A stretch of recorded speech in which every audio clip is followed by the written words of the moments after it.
A expansão da doutrina espírita no Brasil, aqui na Europa, no mundo e o papel da religião no atual cenário político brasileiro são alguns dos temas da nossa entrevista de hoje com o médium e conferencista Divaldo Pereira Franco. Muito obrigado, é um grande prazer recebê-lo aqui na Rádio França Internacional, Divaldo O Pereira Franco. prazer é recíproco. Divaldo, você está aqui na Europa, né, para uma série de conferências, palestras e participou do segundo congresso realizado em Menton, aqui no sul da França, intitulado Medicina, Ciência, Filosofia e Religião. Qual o futuro com o movimento espírita? Gostaria de começar essa entrevista, Divaldo, com o senhor comentando justamente como tem sido observada essa relação e essa evolução do espiritismo com a ciência, com a filosofia e também, obviamente, com a religião. O segundo Congresso Espírita em Menton ofereceu resultados especiais, porque além de nós termos uma equipe médica muito bem preparada, recebemos a visita de algumas autoridades religiosas da Igreja Católica dedicada ao exorcismo. Nós tivemos a presença de um bispo, 2 monsenhores, que participaram ativamente. Inclusive, emitiram seus conceitos a respeito da imortalidade da alma e também da reencarnação. Na atualidade, o Espiritismo conquista milhões de vidas, porque é uma ciência muito peculiar. Normalmente, a ciência parte de uma ideia na busca de um fato.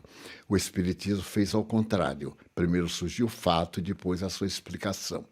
Aqui na França, por volta de 1855, em uma terça-feira, na residência da senhora Pleine-Maison, o professor Rivaio foi examinar as chamadas tables tournantes. E a partir daí, uma curiosidade, se percebeu que a imortalidade da alma era um fato. As experiências probatórias foram multiplicando-se, grandes cientistas de renome mundial estudaram os fenômenos e a maioria deles ficou convencida de que se tratava realmente de seres de outra dimensão. A princípio, houve muita dificuldade. Nietzsche costumava dizer que toda ideia nova enfrenta 3 obstáculos. No começo, uma negação. Na segunda fase, uma perseguição. Na terceira, uma aceitação. Na primeira fase, houve aquele período aqui de La Salpêtrière, em que as experiências de Jean-Martin Charcot, realizadas através da hipnose, davam ideia de uma personalidade anômala. E foi confundido o fenômeno com transtornos esquizofrênicos, epilépticos, histéricos. Mas graças a Charles Rouchet, prêmio Nobel de Fisiologia, essa ideia foi afastada. E quando ele escreveu o livro Metapsichique Humaine, demonstrou que os fatos são paranormais. E a partir daí a doutrina apresentada por Allan Kardec, que é o pseudônimo da Hippolyte Léon Denisard Rivaio, ganhou o mundo. Hoje nós contamos com estudos sérios na área da parapsicologia, da psicotrônica e também das doutrinas de natureza técnica. Nós vimos a evolução da física, desde a física newtoniana nuclear, e todos os postulados da energia confirmam a existência da vida depois da morte. Agora, Divaldo, isso significa então que o espiritismo está numa fase mais de aceitação, depois de ter passado por uma fase de negação? Como o senhor mesmo lembrou, nasceu aqui na França, mas se desenvolveu principalmente no Brasil. Qual a explicação para isso, por exemplo? A explicação é muito lógica. Allan Kardec desencarnou em 1869 e logo veio a Guerra Franco-Prussiana, de 70 a 71.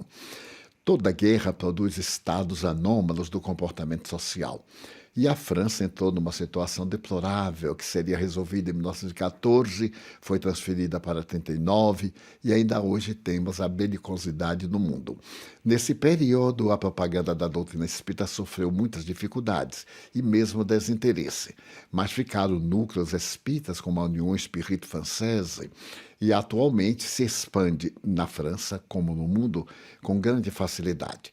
Este encontro de Menton ofereceu-nos uma visão muito grande. Eram 300 pessoas inscritas que participaram. Vários médicos deram depoimentos das suas análises de observação, das experiências de quase morte, do desdobramento da personalidade, das investigações a respeito das manifestações mediúnicas, e nós percebemos que aqueles que não eram espíritas ouviam com muita facilidade, porque o espiritismo pretende restaurar, acima de tudo, a moral cristã. Nós vivemos um momento de contubérnio, observamos uma evolução tecnológica ímpar, mas não correspondente à evolução moral. Ainda matamos por um pedaço de pão. Ainda nos digladiamos por uma coisa insignificante. O Espiritismo traz uma filosofia para explicar quem somos, de onde viemos, para onde vamos, por que sofremos, baseada na reencarnação. A reencarnação não é um postulado espírita. Allan Kardec utilizou porque era a única prova de que há uma causa que precede aos efeitos danosos que nos surpreendem. Mas de tudo isso se retirou a ética do Evangelho de Jesus. A humanidade necessita de uma ética. Qual a ética melhor? Se analisarmos os postulados de Sócrates, por exemplo, no autoconhecimento, nós vamos ver que isso já não é mais religioso, é terapêutico. A pessoa que se autoilumina, que se autoencontra, consegue a paz. Mas o fascinante em Jesus foi a sua proposta de amor. A humanidade, no momento em que descobre o amor, transforma-se. Em uma análise antropológica, nós verificamos que os instintos sempre predominaram nas criaturas humanas de sua herança animal. Mas veio um momento em que surgiram as primeiras emoções. E a primeira emoção do Pithecanthropus erectus foi o medo. Depois foi a ira. O amor é uma emoção nova. Nós ainda temos o amor da libido, o amor do interesse. Mas também temos o amor da renúncia, quando nós vemos aqui as obras meritórias de uma Joana d'Arc, que dá sua vida para salvar a França no período de Carlos IX, Vicente de Paula e milhares de apóstolos do bem, e outros anônimos no mundo inteiro.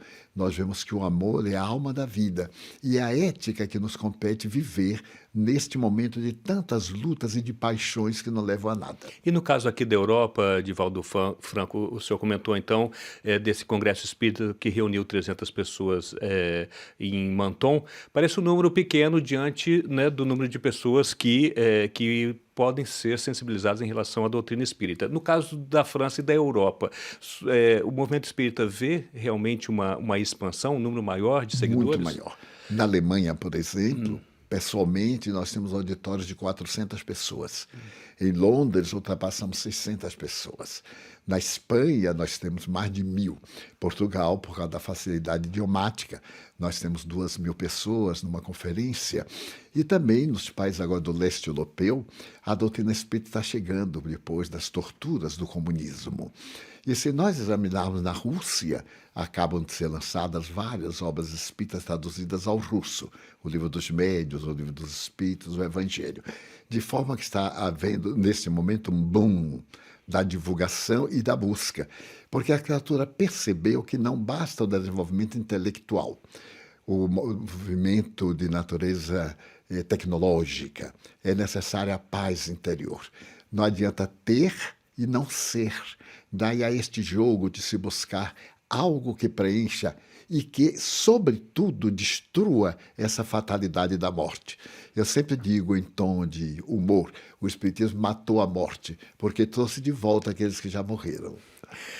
Divaldo, nós sabemos que o Brasil é o país, então, onde a doutrina espírita mais se expandiu. De acordo com dados do IBGE, os últimos disponíveis de 2010, são 3,8 milhões de pessoas que se dizem seguidores, mas esse número deve ser muito maior, porque há também simpatizantes, né? E nós estamos atravessando um período político muito turbulento no Brasil. Qual tem sido o papel da religião nesse processo político? E a gente vê que nessa disputa, principalmente para a presidência da República, a religião está sendo usada como instrumento para angariar votos. Como o senhor, como um espiritualista, observa esse uso da religião nesse atual contexto político brasileiro, marcado por muito ódio contra candidatos e contra partidos políticos? Como fundamental a presença do religioso, porque a religião não impede a vida política. Normalmente se procura dissociar a política da religião. Claro, não se pode levar a política para o templo de qualquer natureza, mas o cidadão, do ponto de vista filosófico, é eminentemente político. Isso faz parte do desenvolvimento sociológico da criatura. Nós, os espíritas, sempre preconizamos pelos candidatos pacíficos e pacificadores. Muitas vezes eles podem apresentar um programa de violência ante a violência, mas nós optamos sempre pelo candidato que tenha moralidade, dignidade. E, acima de tudo, o que objetiva é a melhora da pátria. Nós temos vivido um momento muito doloroso. É como se de súbito despertássemos num Pantanal. E esse Pantanal vem sendo drenado, mas ainda os miasmas estão no ar. E muitos indivíduos estão vinculados a essas heranças anteriores por causa de interesses escusos. Felizmente, atingimos a maturidade da democracia, das eleições livres, mas os indivíduos não estão politizados. Não sabem compreender que nós podemos discrepar da ideia, mas não do indivíduo.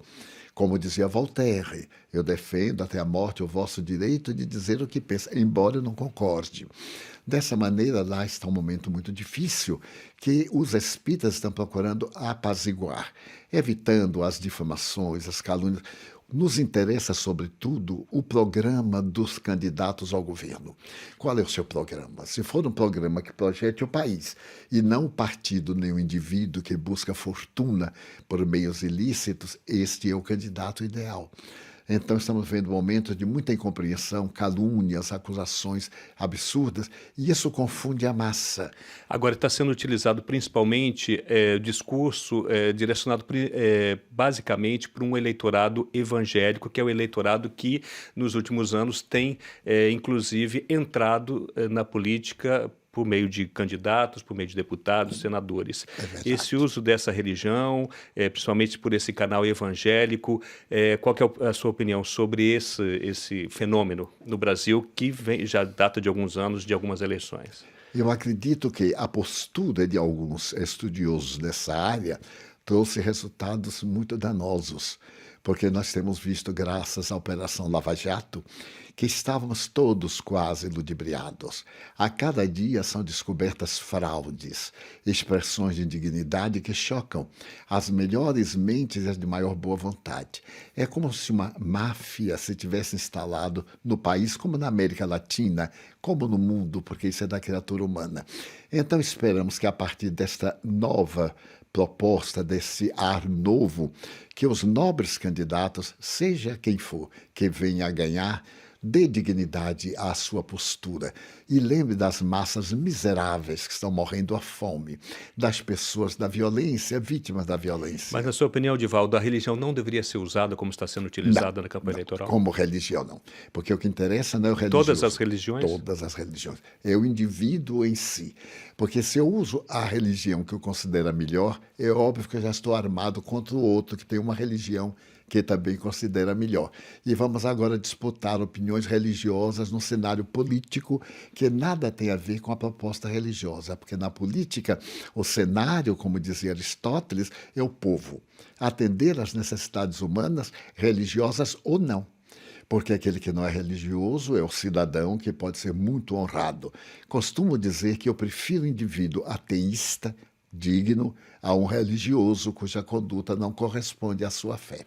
Quer dizer, o uso da religião está sendo deturpado? Está sendo deturpado por alguns, que pegam as suas paixões e generalizam. E se alguns, por exemplo, o senhor teria alguns nomes ou movimentos para citar? Seria possível identificar? De todas as doutrinas. O indivíduo tem paixão pela doutrina A ou Z, e então se utiliza de nomes veneráveis para dizer que eles já haviam referido, ou nomes de pessoas dignas e trabalhadoras, ou se utilizam hoje das comunicações virtuais para adulterar informações na internet, demonstrando já uma fraude que não corresponde à verdade. Então isso é lamentável.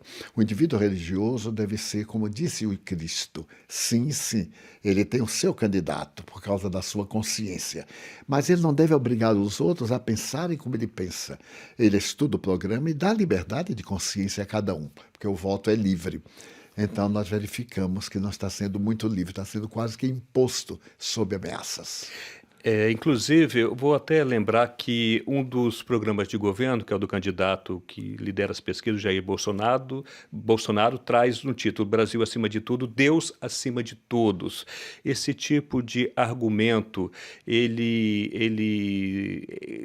deve ser usado no sentido de atrair os eleitores, no sentido de que muitos são sensíveis ao fato de que um candidato, ao manifestar sua fé, seja um argumento importante para a definição do voto do eleitor? Eu penso que o nobre candidato, ao falar isso, está convidando todos que abandonem as diferenças religiosas e pensem na base principal, que é a crença em Deus que todas as religiões programam.